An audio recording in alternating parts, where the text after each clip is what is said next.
বাইরে যা ঠান্ডা পড়েছে, আমি এখানে 2-3টে লেয়ার চাপিয়ে হচ্ছে এখন বাইরে যাচ্ছি। আজকে হচ্ছে শনিবার, তো সেই জন্যই এখন যাচ্ছি হচ্ছে বড় বাবার মন্দিরে পুজো দিতে।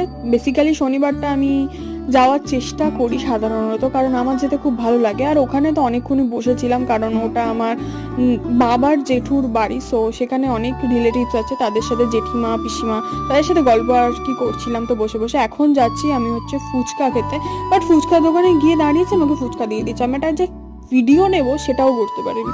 তো যাই হোক, তো বাড়ি এসে এখন বসেছি হচ্ছে একটু নেল পালিশ করতে। আর সঙ্গে তো অ্যাজ অলওয়েজ আমার এই কাজটা তো লেগেই আছে, কারণ বাড়ি বসে ওয়ার্ক ফ্রম হোম হিসেবে আমি এটাকে বেস্ট কাজ মনে করি। আমার খুব পার্সোনালি ভালো লাগে, আর যেহেতু আমি ফোন ঘাঁটতে বা কম্পিউটার ঘাঁটতে খুব ভালোবাসি, সেই জন্য আমার বেস্ট লাগে।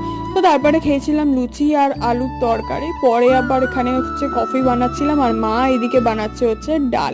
তো আজকে মিনি ব্লগটা এইটুকুনি, বাই।